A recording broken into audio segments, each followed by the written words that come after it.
Board meeting आज या ठिकाणी पार पडलेली आहे। आज एकंदरीत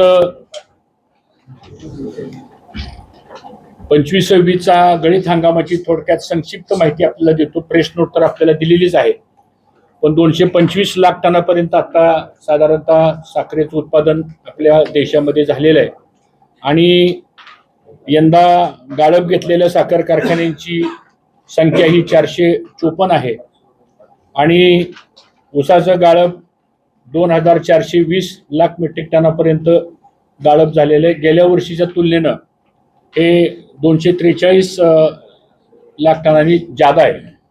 त्याचबरोबर साखरेचं उत्पन्न जर बघितलं आपण, मी मगाशी सांगितल्याप्रमाणे 225 लाख टन साखर तयार झालेली आहे।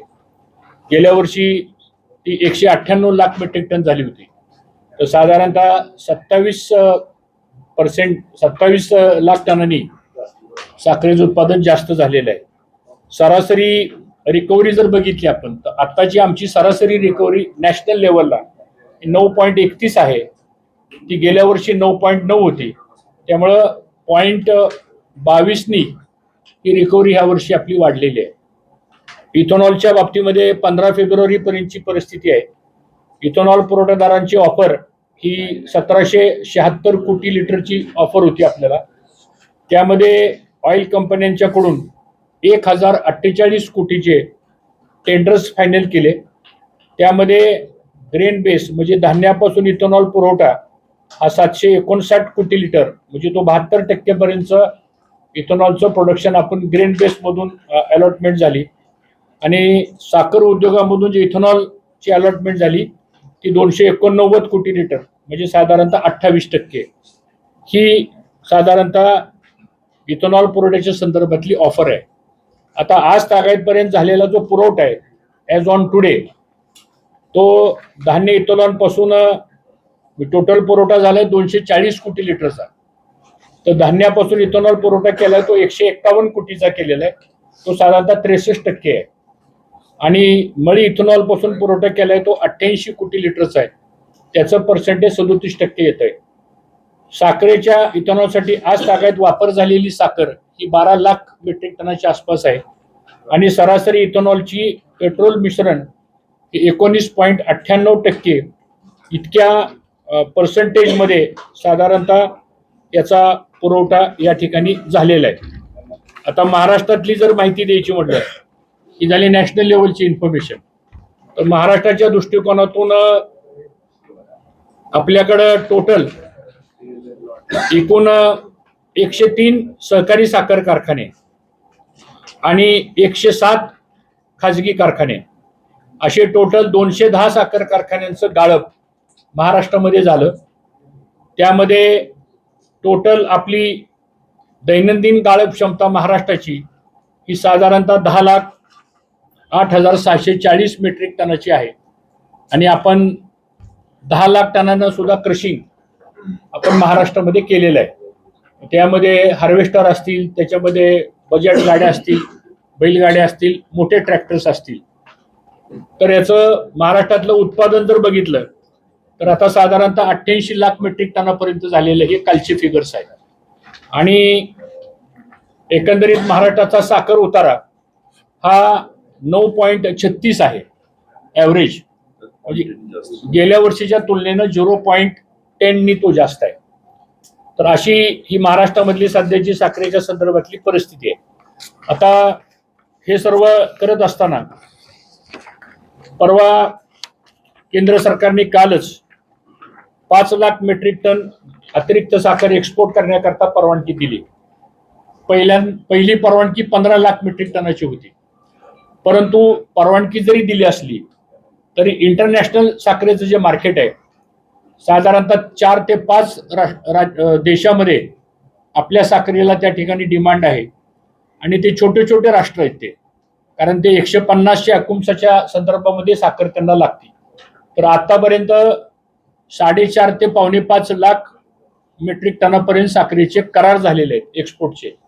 त्यापैकी 2.25 लाख मेट्रिक टनापर्यंत ऍक्च्युअली साखर आपली एक्सपोर्ट झालेली आहे आणि उर्वरित साखर एक 2.5-3 लाख क्विंटल ही प्रोसेसमध्ये आहे। पण आता सध्या साखरेचं इंटरनॅशनल मार्केट हे खूप डाऊन आहे. 3400 3450 फार फार तर 3500च्या खाली हे इंटरनॅशनल साखरेचे दर असल्यामुळं इंडियन करन्सीमध्ये म्हणजे IC मध्ये इंडियन रुपीजमध्ये, त्यामुळं साखरेचा कोटा केंद्राने वाढवून दिला त्याबद्दल धन्यवाद. परंतु इंटरनॅशनल लेवलला आज तरी कोणी साखर ही आपल्या देशातली रेट कमी असल्यामुळं इथले कारखाने पण एक्सपोर्ट करू शकणार नाहीत ही वस्तुस्थिती आहे. थोडासा किंचित फायदा काल आणि आज असा झाला की 5 लाख टन साखर एक्सपोर्ट केल्यामुळं डोमेस्टिक मार्केट काल आणि आज एक 25 रुपयापासून ते 40 रुपयापर्यंत साधारणतः ऑन एन ॲव्हरेज वाढलेलं आहे, अशी आजची परिस्थिती आम्हाला जाणवते. पण केंद्र सरकारने जे नोटिफिकेशन काढलेलं आहे त्याच्यामध्ये थोडेफार काही चेंजेस आपल्याला करावे लागतील. ती आज आमची बोर्डाच्या मीटिंगमध्ये चर्चा झाली आणि त्याप्रमाणे एक सुधारित ड्राफ्ट आम्ही केंद्र सरकारला विनंती वजा पत्र हे फेडरेशन मार्फत आम्ही देऊ.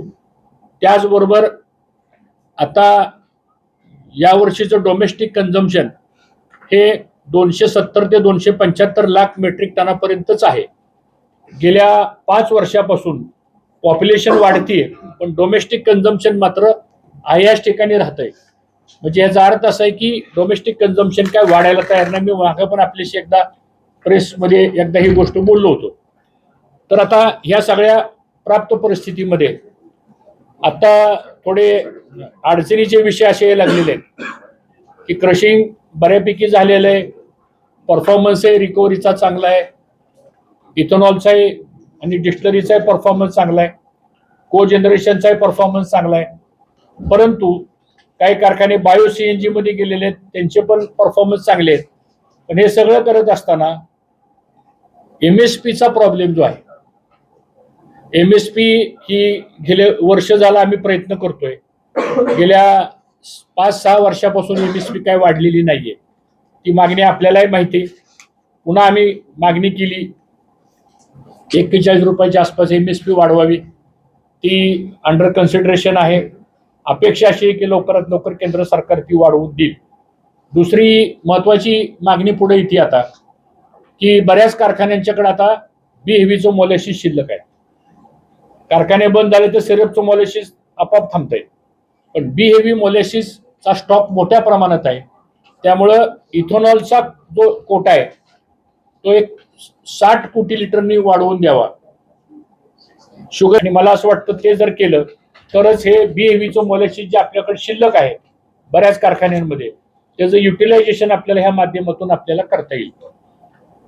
ज्यादा उत्पादन बाहेर जावं म्हणून अनुदान दिलं, तशी काय तुमची डिमांड आहे का की बाबा प्रत्येक क्विंटलला एवढं अनुदान द्यावं ना आम्ही ते बाहेर करू? नाही, मागच्या वेळेस जे अनुदान दिलं होतं ते WTOने त्याच्याबद्दल एक ऑब्जेक्शन घेतलं आणि ऑब्जेक्शन घेतल्यानंतर इंटरनॅशनल ट्रायब्युनल समोर त्या केसेस चालल्या आणि दुर्दैवानं त्या केसेस आपल्या विरोधामध्ये गेल्या.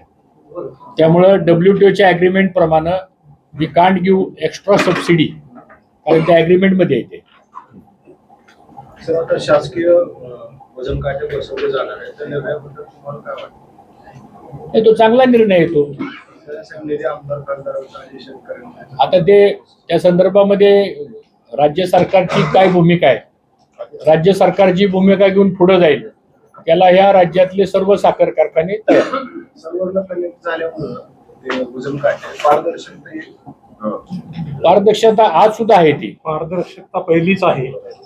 मला असं सांगायचं आपल्याला की ऑनलाईन काटे कनेक्ट करण्याच्या निर्णयाचं आम्ही स्वागतच करतो. पण आज आमच्या सगळ्या साखर कारखान्यामध्ये आम्ही एक ॲप तयार केलेलं आहे. ज्या क्षणाला वजन ऊसाचं केलं जातं विदिन 2 सेकंड्स त्या शेतकऱ्याच्या मोबाईलवर त्याचं टनेज त्याला जातं, टायमिंग जातं, वाहन कुठले ते जातं. ही ऑलरेडी आहेच. त्याच्यापेक्षा अजून काही गव्हर्नमेंटला करायचं असेल चांगल्या गोष्टी पुढे तर त्याचं स्वागतच आहे. पारदर्शकता आहे आपण असं म्हणतात, पण मुख्यमंत्री सुद्धा म्हणाले की काही कारखाने मला म्हणजे जे काटामारी त्यांच्यावर कारवाई करण्यात येईल. मग ते सरकार करेल ना. ते मल्टीग्रेन आता सुद्धा सुरू आहे का कुठल्या कारखान्यामध्ये? आहेत ना मल्टीग्रेन सध्या. तुम्ही आता म्हणाले श्रीराम ग्रुप मध्ये पण त्यांनी केलेलं आहे. त्याच्यानंतर आपल्याकडे इथं मला वाटतं एक 4-5 कारखान्यांची कामं चालू आहेत. प्राज इंडस्ट्रीने त्याच्यामध्ये पुढाकार घेतलेला आहे आणि कोऑपरेटिव्ह शुगर फॅक्टरीजला मल्टीग्रेन करण्याकरता म्हणून इंटरेस्ट सबवेन्शन स्कीम पण गव्हर्नमेंट ऑफ इंडियाने अनाऊन्स केलेली आहे आणि त्याला 6% rate of interest only for cooperative he policy पण आली आणि त्यामध्ये 63 साखर कारखान्यांनी भाग घेतलाय आता आणि त्याचा सगळा पुढाकार नॅशनल फेडरेशन मार्फत घेतलेला आहे. आता ते साखर कारखाने त्याचा DPR बनवत आहेत आणि त्याप्रमाणे त्याला अवेलेबिलिटी लागते, ती मेजर अवेलेबिलिटी मक्याची आहे. त्यामुळं ऑफ सीझन मध्ये कारखाने चालू असताना ओपन मार्केटमधून मका खरेदी करणं, त्याचबरोबर कारखान्याला सुद्धा मका खरेदी करण्यासाठी काय नियमनामध्ये बदल लागतील, या सगळ्या गोष्टी ऑलरेडी इन प्रोसेस आहेत. FRP नॅशनल लेवलला किती थकीत आहे फिगर आहे का? 7 ते 8 हजार कोटी. नॅशनल लेवलला साधारणतः 7 ते 7.5 हजार कोटीच्या आसपास आकडा ॲज ऑन टुडे आहे आणि महाराष्ट्रामधलं मला वाटतं 4,000च्या आसपास काहीतरी. कालावधी वाटतं. मला थोडंसं तुमच्या एका बातमीबद्दल बोलायचंय. एक बातमी होती की हार्वेस्टच्या मुळे 15 ते 20% वजन कमी होतं. एका पेपरला मोठी बातमी आली. थोडंसं खात्री करून घ्या, अजिबात तसं नाहीये. 1 ते 1.5 टन वजन एकरी जास्त येते. पूर्ण कारखान्याने ट्रायल घेतल्यात, अर्धा फड माणसावरती तोडला आणि अर्धा हार्वेस्टरवरती तोडला. तुमच्या बातमीनंतरही आम्ही ट्रायल घेतले. थोडंसं खात्री करून दिलं तर बरं होईल. दुसरी एक काट्याच्या बातमीत आहे. 207 पैकी 200 कारखान्याचे इलेक्ट्रॉनिक काटे आहेत. बातमीमध्ये असं होतं की फक्त 40-50 कारखान्याचेच काटे तसे आहेत. 207 पैकी 200 इलेक्ट्रॉनिक काटे आहेत सगळ्या कारखान्याला. थोडंसं जमलं तर खुलासा करा. तुम्हीच म्हणालात की कालावधी कमी होते कारखाने चालू राहण्यास, त्याला कारण काय आहेत? कारखान्याची संख्या वाढली, खाजगी सहकारी किंवा जे सहकारी त्याचं खाजगी केले किंवा काही नवीन प्लेयर आले, कोण भोत्रे नावाचे असले, त्यांना कसं परवडतं, मग बाकीच्यांना काय नाही परवडतं, ते काही गणित कळत नाही आम्हाला. नाही, महाराष्ट्राची गेल्या 5 ते 6 वर्षापूर्वी प्रतिदिन गाळप क्षमता ही 5.5 ते 5.25 लाख मेट्रिक टनाची होती. आज महाराष्ट्राची गाळप क्षमता ही 10 लाख टनाच्या पुढे गेली. तुलना जर केली, ऊसाचं क्षेत्र महाराष्ट्रामध्ये किती आहे, तर चांगला पाऊस पडतो त्यावेळेस 11 lakh 11.5 lakh, at the most 12 lakh 12.5 lakh hectare पर्यंत जातं. ऍव्हरेज जर आपण बघितलं महाराष्ट्रामधलं ऊसाचं क्षेत्र ऍव्हरेज 10 वर्षाचं जर बघितलं आपण, तर ते 9 ते 9.5 लाख हेक्टर हे ऍव्हरेज क्षेत्र आहे आपलं. आता हे सगळं कन्सिडर जर केलं आपण आणि रोज 10 लाख टनाचं जर गाळप केलं आणि 10 लाख हेक्टर जर क्षेत्र आपलं असेल आणि ऍव्हरेज आपलं जर टनेज बघितलं आपण, म्हणजे अडसाल्या, पूर्व हंगाम आणि खोडवा, काही ठिकाणी निडवा आहे, हे जर ऍव्हरेज बघितलं आपलं तर 30 ते 32 टनाच्या पुढे ऍव्हरेज आपलं जात नाही. हे ऍव्हरेज आणि इकडं क्रशिंग, नो डाऊट की क्रशिंग कॅपॅसिटी ही रॉ मटेरियलचा फारसा अभ्यास न करता या क्रशिंग कॅपॅसिटी त्या पद्धतीने IM वाढवून दिल्या गेल्यामुळं आणि क्रशिंग कॅपॅसिटीज वाढवल्यामुळं मला असं वाटतं हा प्रॉब्लेम झालाय आणि म्हणून क्रशिंग कमी झालं. एक मिनिट, काही मॅनेजमेंटला असं वाटलं की कमी दिवसामध्ये जेवढं आपण जास्त गाळप करू तेवढी आपली प्रॉफिटेबिलिटी वाढेल. टू सम एक्सटेंट ते बरोबर आहे, पण ते तेवढ्या पुरतं झालं. त्यानंतरचा जो डेड पिरियड जातोय पुढचा, तो डेड पिरियड हा साधारणतः 265 दिवस 240 दिवस हा खूप लांब येतो, खूप मोठा येतो. पूर्वीच्या काळामध्ये महाराष्ट्रातली कारखानदारी जून महिन्यापर्यंत चालायची. आम्ही सुद्धा कारखाने 10 वर्षापूर्वी आम्ही 9 जुलैला कारखाने बंद केलेले आहेत. म्हणजे इकडं पाऊस पडतो आणि इकडं कारखान्याचं गाळप संपतंय, ही वस्तुस्थिती होती. पण आता ह्या सगळ्या गोष्टी घडलेल्या आहेत. आता ह्याला एकच पर्याय असा आहे की उत्पादकता वाढवणे, दुसरा पर्याय नाही. तर दुसरं रॉ मटेरियलला पर्याय नाही काही. तर एकीकडे आपण साखर कारखान्यांना नवीन परवानगी देत नाही, दुसरीकडे काही कारखाने 4 आणि 5 लाख मेट्रिक टन ऊसावर थांबतात आणि काही कारखाने अगदी 20 ते 25 लाख टनाच्या पुढे जात आहेत. मग आता ही जी कॅपॅसिटी वाढवायला जी परवानगी देते, हा अप्रत्यक्षपणे कारखाना वाढवायला परवानगी दिल्यासारखेच आहे ना. मग ह्याच्या बाबतीत काही पॉलिसीच्या बाबतीत तुमचा महासंघ काही निर्णय घेणार आहे का? नाही, आम्ही या संदर्भामध्ये राज्य सरकारला आणि केंद्र सरकारला सुद्धा आम्ही आता कळवलेलं आहे. वारंवार आम्ही प्रयत्न करतो, पण झालंय कसं की IM आणि IMचं एक्सटेन्शन ह्याचे अधिकार सगळे हे केंद्राकडे आहेत.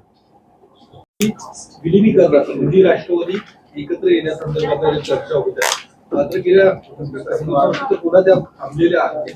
काय काही चर्चा थांबल्याच की काही तसं सुरू आहे? आमच्यापर्यंत कुठल्याही प्रकारची आता सध्या चर्चा नाही आहे. आणि विलिनीकरणाच्या बाबतीमध्ये एकच गोष्ट मी स्पष्ट करतो, शेवटी हा निर्णय त्या पक्षाच्या प्रमुखांनी घ्यायचा असतो. त्यामुळे त्या बाबतीत ते ठरवतील काय. पण आता काही ठिकाणी कसं झालं, मी तुमचं उदाहरण घेऊ, ताई घड्याळकडनं लढल्यात, तुम्ही साहेबांसोबत आहात, मग जर समजा विलिनीकरण लांबलं रखडलं मग पुढं काय? नाही, आम्ही ज्यावेळेस इलेक्शन पुणे जिल्ह्यामध्ये लढवायचा निर्णय घेतला त्यावेळेस अजितदादा, आम्ही सर्वजण जिल्ह्यातले सगळे प्रमुख आम्ही एकत्र बसून हा निर्णय घेतला सातारा आणि पुण्याच्या बाबतीत. आणि त्याप्रमाणे जे काही उमेदवार उभा करायचे आपल्याला ते सगळे घड्याळ चिन्हावरतीच उभा करायचे अशा प्रकारची आपला निर्णय झाला. त्याप्रमाणे निर्णय झालेला आहे. आता ते निवडून सगळे त्या घड्याळावरती आलेले आहेत. आता काय अडचण आहे? तुमची अडचण काय?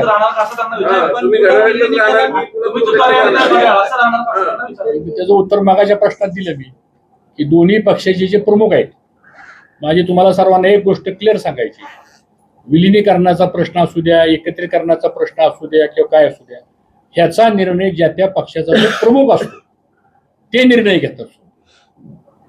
आम्ही काय पक्षाचे प्रमुख नाही. आता पुणे प्लीज एक मिनिट जरा ऐकून घ्या. पक्षाच्या प्रमुखांची इच्छा नाही आता निर्णय घेण्याची. ते ठरवतील ना, मला ते सगळं मग ते ठरवतील ना. मग तुम्हाला उत्तर माहित असेल तर मग मला कशाला विचारतो तुम्ही? चला ठीक आहे. पुणे जिल्ह्यामध्ये एकत्र लढलो, घड्याळ तुम्ही सगळे निवडून आलेला आहात. बरं. तुमची कन्या पण निवडून आली, अनेक सदस्य निवडून आले. तर आता या पदाधिकारी वाटपामध्ये तुम्ही सूत्र कसं ठरवणार? कारण सगळे घड्याळ निवडून आले. मग आता तुम्ही शरद पवार साहेबांच्या राष्ट्रवादीचे आहात, तर तुम्हाला पदाधिकारी निवडीमध्ये एक मिनिट, फार सोपं आहे ते. 51 सदस्य घड्याळ निवडून आलेले आहेत. संपला विषय ना. त्या 51 मधलाच पदाधिकारी होईल ना, त्याच्या बाहेरचा होणारच नाही काय. होणार, परंतु होणार. तुम्ही जरी वेगळ्या पक्षाचे लोक आहात, तुम्ही त्यांचं चिन्ह वापरलेलं आहे. एक मिनिट तुम्ही कन्फ्युजन करू नका. निवडून आले, मी तुम्हाला क्लॅरिटी देतो. तुम्हाला तुमच्या मनात काय प्रश्न आहे आणि तुम्ही पुढचा मला उपप्रश्न काय विचारणार आहे ह्याचं पण उत्तर मी अगोदर देऊन टाकतो तुम्हाला. 51 जण पुणे जिल्ह्यामध्ये घड्याळावरती निवडून आलेले. मग आता आम्ही एकत्र इलेक्शन लढवलेलं आहे सगळ्यांनी मिळून. त्यामुळे जिल्हा परिषदचे पदाधिकारी निवडीच्या बाबतीमधला जो विषय असेल तो पण आम्ही एकत्र बसूनच करणार. हा एक भाग झाला. दुसरा भाग, जे पदाधिकारी होतील ते 51 मधलेच होतील. किती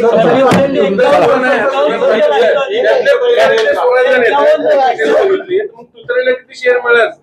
टेक्निकली बरोबर आहे. एक मिनिट, टेक्निकली मुद्दा बरोबर उपस्थित केला आहे. मी आपल्याला उत्तर टेक्निकली देतो. टेक्निकली 51 घड्याळावर त्यातलेच पदाधिकारी होणार. थँक्यू. गट नोंदणीमध्ये तुम्ही जर घड्याळ निवडून आलात तर तुम्ही एकत्रित गट नोंदणी करणार की?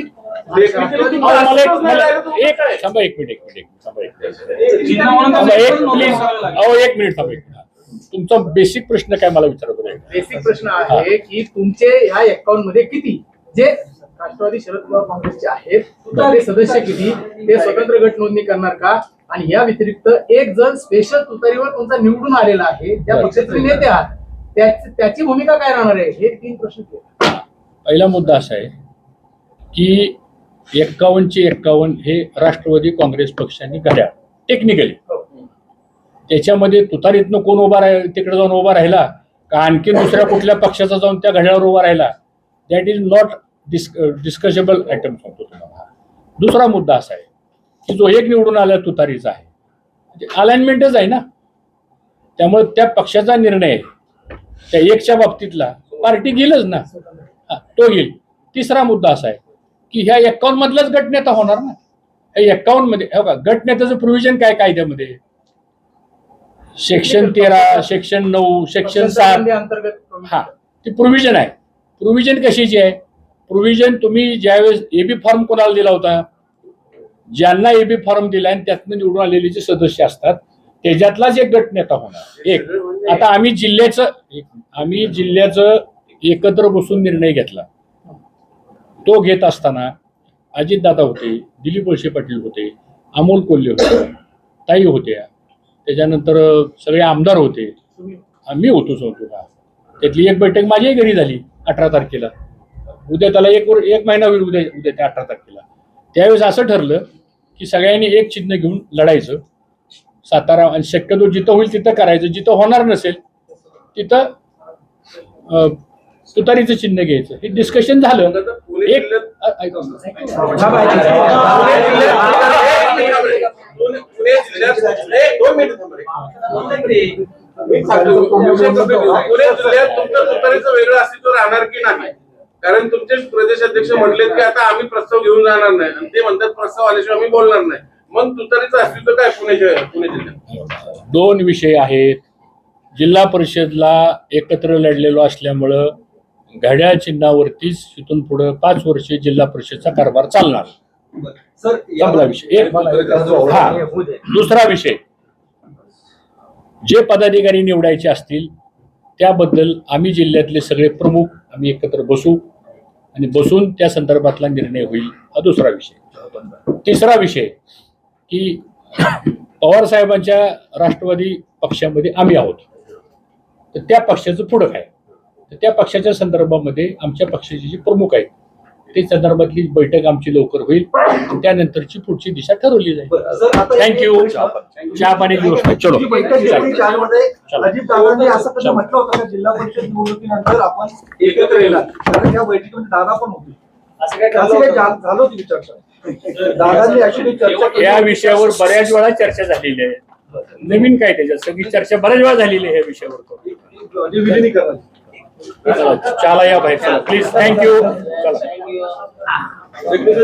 या बाहेर या.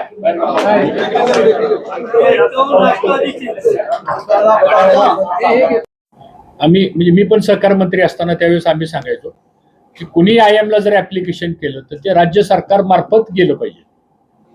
पण मधल्या काळामध्ये ते डायरेक्ट ऍप्लिकेशन तिकडे जायचे आणि परमिशन यायच्या. आता गव्हर्नमेंट ऑफ महाराष्ट्राने आणि मुख्यमंत्र्यांनी एक कमिटी केलेली आहे, आणि ती कमिटीचे अध्यक्ष स्वतः मुख्यमंत्रीच आहेत आता सध्या, आणि ते 2 उपमुख्यमंत्री आणि आणखीन कोण अशी ती कमिटी आहे.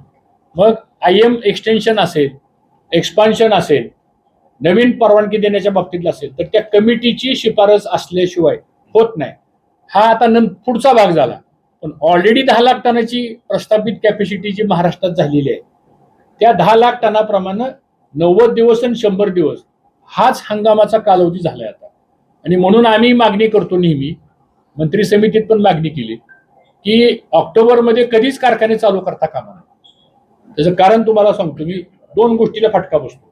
एक रिकव्हरीला फटका बसतो, दुसरी गोष्ट टनेजला फटका बसतो. नुकसान शेतकऱ्याचं होतं.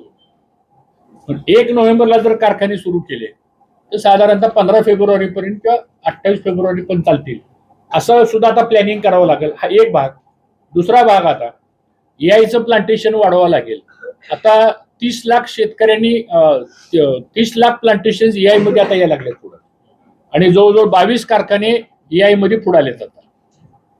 आणि EIचं प्लांटेशन केल्यामुळं साधारणतः सहज 30 ते 40% उत्पादन वाढते, आणि उत्पादन खर्च 40% कमी होतोय.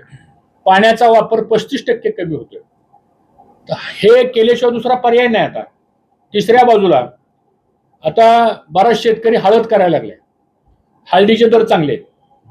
केळी करतोय, केळीचे दर चांगले आहेत. पेरू करतायत, पेरूचे रेट चांगले आहेत. त्याचबरोबर बरेच ठिकाणचे डाळिंबकट शेतकरी वळले आता. तर ह्या गोष्टी सुद्धा म्हणजे डायव्हर्सिफिकेशन ऑफ शुगर केन हे तिकडे झाले. आता जर दर चांगले शेतकऱ्यांना आपण दिले, ऊसाचा भाव चांगला दिला, तर हळूहळू शेतकरी पुन्हा ऊसाकडे येऊ शकतो. आता ह्या सगळ्या गोष्टी थोडायला कालावधी जाणार आहे. पण ओव्हरऑल सगळं चित्र जर बघितलं तर रॉ मटेरियल हा शुगर इंडस्ट्री पुढचा सगळ्यात मोठा प्रॉब्लेम आता क्रिएट झालेला आहे. हे नाकारून चालणारच नाही. आणि माझा प्रश्नाचा उद्देश असा होता की काही कारखाने डायनोसॉर सारखे मोठे मोठे व्हायला लागले आणि छोटे छोटेच व्हायला लागले, बंद पडायला लागले. ह्याची पॉलिसी एकदा तुम्हाला कॅपॅसिटी वाढून दिली म्हणजे तुम्ही अगदी दुप्पट क्षमतेने चालवायचे आणि बाकीच्यांचं खाऊन टाकायचे, छोट्या कारखाने मारायचे, अशी जी परिस्थिती आहे त्याच्यावर इलाज हा महत्वाचा आहे. केवळ उत्पादन वाढवणे आता त्याच्यावर इलाज ऑलरेडी परमिशन दिले गेल्यानंतर आता तुम्ही काय करू शकता?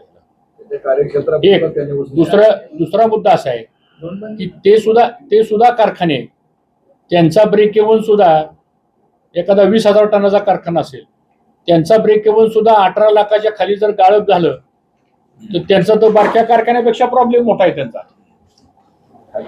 हा, त्याचं कारण तुम्हाला सांगतो मी. शेवटी क्रशिंग कॅपॅसिटीवर ओझन अवलंबून आहे, क्रशिंग कॅपॅसिटीवरती डिस्टिलरी अवलंबून आहे, क्रशिंग कॅपॅसिटीवरती इथेनॉल अवलंबून आहे. हे जर कमी झालं तर पर्यायानं ते सगळं पुढं, त्यानंतर इन्सिनेशन बॉयलर्स आहेत, ड्रायर्स आहेत, हे सगळं डिझाईन झालेलं आहे. फॉर एक्झाम्पल समजा 20,000 टनाचा असेल, 20,000 टनाला रोज ऊसाची तोड किती लागेल?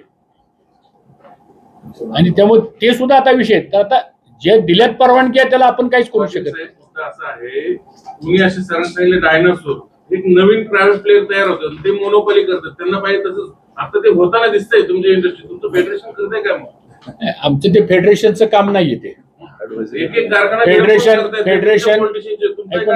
ऐकून घ्या की फेडरेशनचे विषय आहेत, ते फेडरेशनच्या प्रमाणे करतात.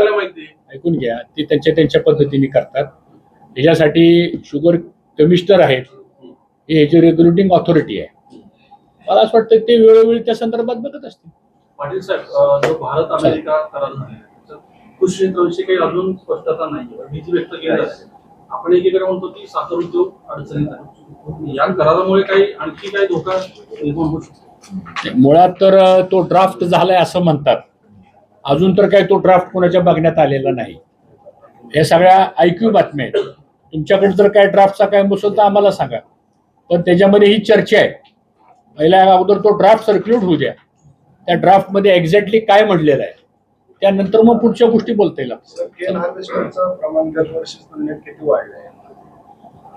या वर्षी मला असं वाटतं की 20% आसपास असेल, 20 ते 22% पर्यंत आहे. 15% आपण 20 ते 22% 6 ते 7% केन हार्वेस्टिंग हे मेकॅनाइज व्हायला लागते, वाढत जाणार आहे. आणि ते आता पुढे वाढत जाईल.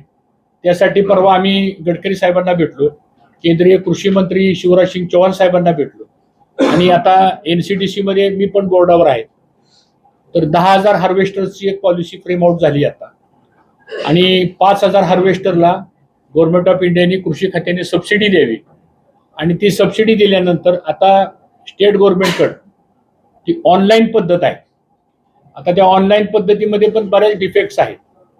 मध्ये आम्ही मुख्यमंत्र्यांना पण एक पत्र दिलं होतं की तुम्ही याच्यावर एक कमिटी करा, आणि ऍक्च्युअली जो शेतकरी हार्वेस्टर घेतोय त्याला इमिजिएटली ती सबसिडी मिळाली पाहिजे, त्याला रोख देऊ नका, त्याच्या कर्जाच्या खात्यात जमा करा. ती थोडीशी पॉलिसी जरा रिवाईज करावी लागेल. आणि केन हार्वेस्टर शिवाय आता पुढं आपल्याला हार्वेस्टिंगचा प्रोग्राम करणं खूप कठीण आहे. शुगर इंडस्ट्री पुढचे हे दोनच मोठे आव्हान आहेत, रॉ मटेरियल आणि केन हार्वेस्टिंग. थँक्यू.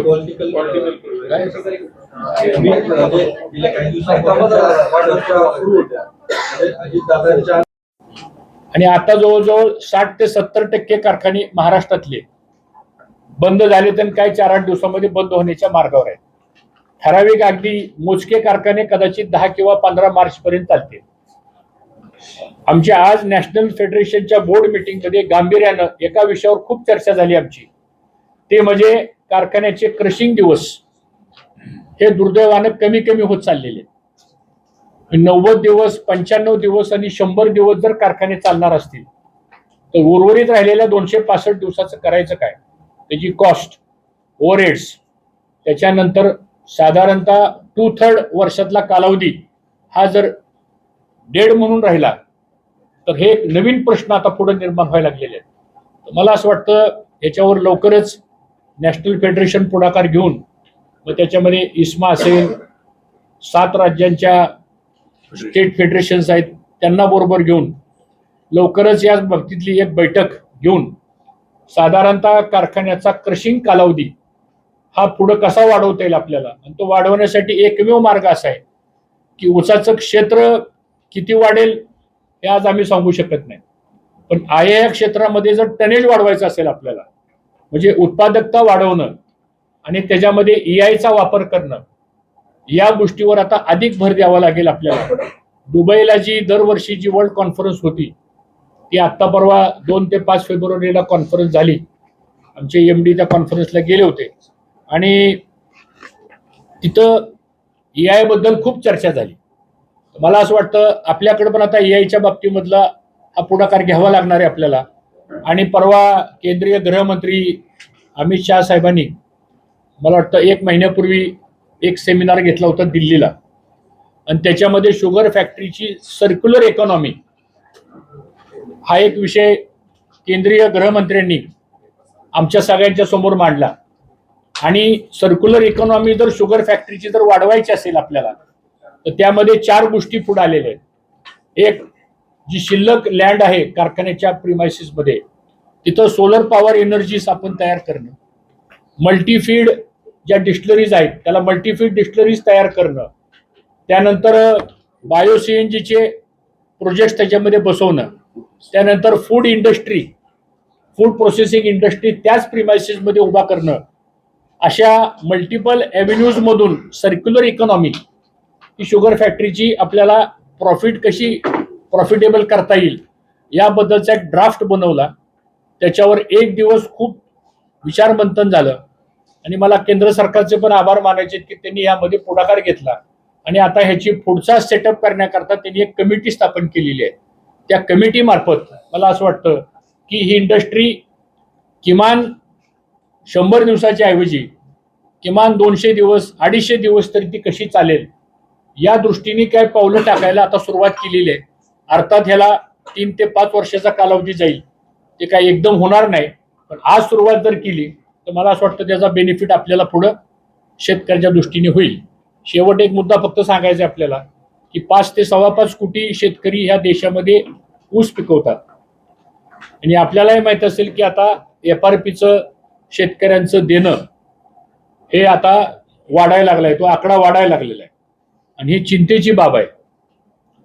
वारंवार काल पण मी साखर आयुक्तांना भेटलो, काल 4-4:30 वाजता माझी साखर आयुक्तांची पण कार्यालयामध्ये चर्चा झाली. मला असं वाटतं की मोठ्या प्रमाणात आपल्यालाही ते आकडे माहिती आहेत, त्यामुळं ही FRP शेतकऱ्यांना जर लवकर द्यायची असेल तर हे जे काही इश्यूज आपले निर्माण झालेले आहेत यामध्ये राज्य सरकारने पुढाकार घेऊन केंद्र सरकारच्या पाठीशी या गोष्टी मागे लागून मला वाटतं ह्या गोष्टी आपल्याला कराव्या लागतील. तर अशा पद्धतीचा साधारणतः साखर उद्योगाचा सिनेरिओ आज आपल्या समोर या ठिकाणी मांडण्याचा प्रयत्न आम्ही केलेला आहे. इतर पण आमच्या बोर्ड मीटिंग्समध्ये काही वेगवेगळ्या प्रकारची चर्चा आमची झाली. ओव्हरऑल साखरेचं डोमेस्टिक मार्केट कसं डेव्हलप करता येईल आपल्याला, त्याचबरोबर इंटरनॅशनल मार्केटमध्ये आपण कशा पद्धतीने पुढे जाऊ शकतो, या बऱ्याचशा गोष्टीवरती आम्ही नेहमीच आमच्या बोर्ड मीटिंगमध्ये चर्चा करत असतो. मला वाटतं ही ब्रीफमध्ये संक्षिप्त माहिती आपल्याला दिलेली आहे, त्याचं डिटेल प्रेस नोट सुद्धा आपल्याला या ठिकाणी दिलेली आहे. एक महत्त्वाचा मुद्दा आहे की मागच्या वेळेस